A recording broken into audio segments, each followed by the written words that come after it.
बिस्मिल्लाहिर्रहमानिर्रहीम। लाखों करोड़ों दुरूदो सलाम मोहम्मद मुस्तफ़ा सल्लल्लाहु अलैहि वसल्लम और आले मोहम्मद पर। मैं हूं वरदराज गोंदल। पंजाब हुकूमत हर कीमत के ऊपर इमरान खान से छीनने और बलूचिस्तान की हुकूमत जरदारी को देने के ऊपर मंसूबे का आज अमली तौर पर काम शुरू कर दिया गया है। किस तरह से तहरीक इंसाफ के MPs के हवाले से चीजें हो रही हैं और किस MPA ने बाकायदा तौर पर आज ऐलान कर दिया है कि वो चौधरी परवेज इलाही को वोट नहीं करेंगी, ये खबर तो आपको दूंगा। लेकिन सबसे पहले मैं आपको इस्लामाबाद हाई कोर्ट से खबर देना चाहता हूं।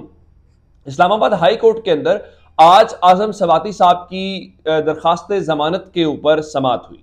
जस्टिस आमिर फारूक साहब ने वहां पे समाअत की और वहां पे FIA जो है वो भी वाले मौजूद थे।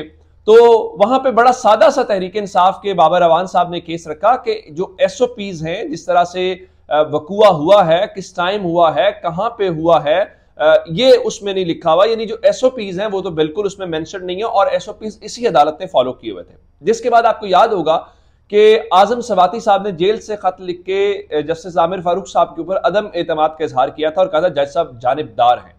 एक तो आज अदालत की समाअत के दौरान ही आजम सवाती साहब के बेटे ने वो खत वापस लिया। अब वो खत वापस क्यों लिया? क्योंकि खत को जब पॉइंट आउट किया गया तो अदालत ने कहा जी अगले हफ्ते लार्जर बेंच बना देते हैं उसके ऊपर। मकसद ये था कि मामला लटक रहा था। उन्होंने समझदारी दिखाई, उनका जी हम लेटर वापस ले लेते हैं। उसके बाद अदालत ने इस केस की समाअत करते हुए फैसला महफूज कर लिया। अब से थोड़ी देर पहले अदालत ने यह हुक्म दिया है कि आजम सवाती साहब की दरखास्त जमानत मंजूर की जाती है और उन्हें फौरी तौर पे रिहा करने का हुक्म दे दिया गया है। ये एक बड़ी खबर है, जाहिर बात है।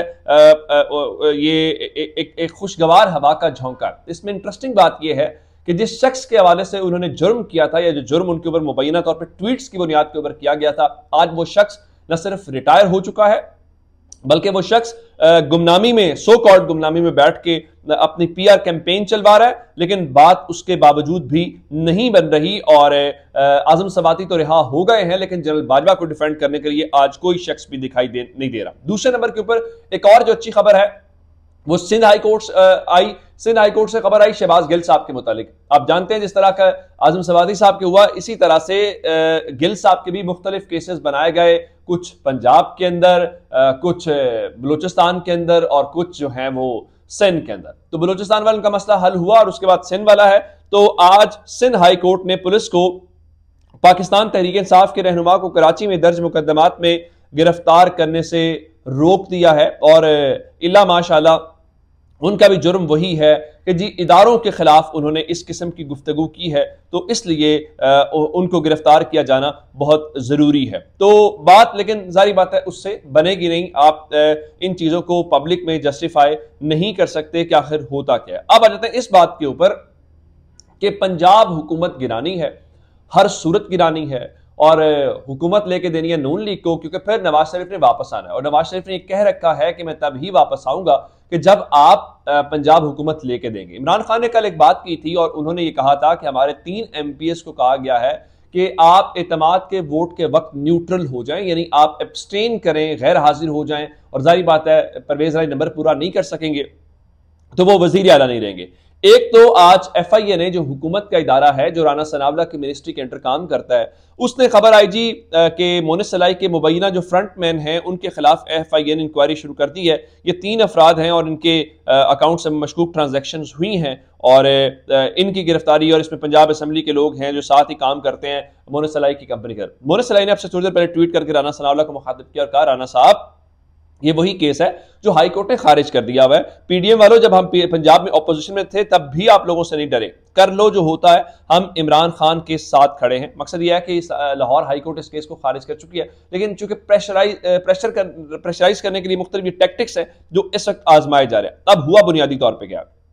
बिल्कुल वही पैटर्न जो वफाक के अंदर फॉलो किया गया। अच्छा, एक तो अगर कोई अवामी सतह के ऊपर कोई शख्स हो ना जो जिसने इलेक्शन लड़ना हो, अगर तो वो बगावत करे या वो इनकार करे तो उसकी चले समझ आती है कि उसका कोई हल्का होगा, वहां मजबूरियां होंगी। लेकिन अगर मखसूस नशिस्तों वाले जिनकी कोई अवाम में उस तरह से जड़ें भी नहीं होती, अगर वो काम ये शुरू कर दे जी हमने वोट नहीं डालना और हमने ये करना और हम वो करेंगे, तो इसका मतलब फिर होगा कि कोई ना कोई गड़बड़ है। अब खबर क्या है? MWM जो है उन्होंने मजलिस वहदतुल मुस्लिमीन जो है पाकिस्तान की तरफ से एक बयान जारी किया गया है और उन्होंने कहा है कि जो उनकी रुकने असेंबली हैं वो वोट नहीं देंगी एतमाद का चौधरी परवेज इलाही को। अब हैरान कुन तौर पे जो उनकी रुकने पंजाब असेंबली हैं सैयदा जहरा नकवी है, उन्होंने इससे पहले एक तो चौधरी परवेज इलाही को एतमाद का वोट दे रखा है, खास बात यह है। दूसरा, ये खातून तहरीक इंसाफ के कोटे के ऊपर, यानी आप जानते हैं कि मखसूस नशिस्तें होती हैं, जब आप जनरल नशिस्तें जीतते हैं उसकी बुनियाद के ऊपर आपको मखसूस नशिस्तें मिलती हैं, खवातीन की हों, माइनॉरिटीज की हों या दीगर हो। तो ये खातून तहरीक इंसाफ के कोटे के ऊपर, अपनी तो उनकी कोई पंजाब के अंदर स्टैंडिंग नहीं है, वो रुकने पंजाब असेंबली मुंतखब हुई। अब वो ये फरमा रहे हैं कि हमारी पार्टी का ये फैसला है और उसकी बुनियाद के ऊपर हम न्यूट्रल होने जा रहे हैं। अब इमरान खान की वो बात कि हमारे एमपीएस को न्यूट्रल का कहा जा रहा है, तो इसका मतलब है कि कुछ ना कुछ तो हो रहा है। कुछ तो बहुत सारे लोग जो कह रहे हैं कि एस्टैब्लिशमेंट इमरान खान को लेकर न्यूट्रल नहीं है, वो इमरान खान को, इससे इमरान खान को फायदा या नुकसान होगा या नहीं होगा, लेकिन बहरहाल मैं वो आपके सामने खबर रखता हूं कि इमरान खान की हुकूमत गिराने का सर तोड़ कोशिश की जा रही है। अब डॉन अखबार ने एक सर्वे किया, उस सर्वे क्या है? सर्वे ये है कि मुख्तलिफ सालों के अंदर साल 2022 और 21-22-23 के हवाले से सवाल यह था, विल पाकिस्तान इकोनॉमी इंप्रूव, क्या पाकिस्तान की मैशत बेहतर होगी? 2021 में 54% लोग समझते थे कि बिल्कुल होगी जब इमरान खान की हुकूमत थी, और 15% समझते थे कि यह ठीक नहीं होगी। अगले साल 2022 में जब इमरान खान की हुकूमत थी 62% लोग समझते थे कि पाकिस्तान की इकोनॉमी ठीक होगी, जबकि 38% समझते थे कि ठीक नहीं होगी। अब 2023 के हवाले से लोग ये समझते हैं, अगले साल के हवाले से 26% लोग ये समझते हैं कि ठीक होगी, 74% लोग समझते हैं ये ठीक नहीं होगी। लेकिन चूंकि इमरान खान को फिक्स करना है तो कर लीजिए। अच्छा, फिर डॉन ने पूछा, do you expect your income to increase, क्या आप ये समझते हैं कि आपकी आमदन में इजाफा होगा? 2021 में 46% लोग समझते थे कि उनकी आमदन में इजाफा होगा, 20% समझते थे नहीं होगा। 2022 के बारे में लोगों का ख्याल था कि 52% का ख्याल था कि हमारी इनकम बढ़ेगी, आमदन बढ़ेगी, 48% समझते थे ऐसा नहीं होगा। 2023 में सिर्फ 26% लोग समझते हैं कि हमारी इनकम बढ़ेगी और 52% समझते हैं हमारी इनकम नहीं बढ़ेगी। अच्छा, उसके बाद will it be a good year, क्या ये एक अच्छा साल होगा? 2021 में 54% लोग समझते थे ये अच्छा साल होगा, 15% समझते थे कि नहीं होगा। 2022 में 62% ये लोग समझते थे कि अच्छा साल होगा, 38% समझते थे अच्छा साल नहीं होगा, और अब 2023 के हवाले से 26% लोग समझते हैं कि साल अच्छा होगा, 74% समझते हैं कि अच्छा नहीं होगा। आगे चलते हैं, will Pakistan be successful in rebuilding the economy post floods, उनसे ये पूछा गया कि क्या पाकिस्तान ये सैलाब के बाद पाकिस्तान की इकोनॉमी बेहतर तरीके से जाएगी। 25% समझते हैं कि बिल्कुल, 37% समझते हैं बिल्कुल भी नहीं, 38% को कोई वो समझते हैं पता नहीं हो कि ना हो। अब उनका ख्याल है इस तरफ, इन चीजों पे। पंजाब हुकूमत हवाले से आपने देख लिया। अगली खबर यह है कि बलूचिस्तान की हुकूमत जरदारी को दी जा रही है। वहां पे आप जानते हैं कि 4 सूबाई रुकनी असेंबली जो हैं वो पंजाब बलूचिस्तान असेंबली के वो शामिल हो गए हैं पाकिस्तान तहरीक पीपल्स पार्टी के अंदर, और बीएपी 3 धड़ों में तकसीम हो गई है, जिसका मतलब यह है कि अब्दुल कुद्दूस बजिंजो जो हैं उनकी हुकूमत इस वक्त खतरे में पड़ गई है।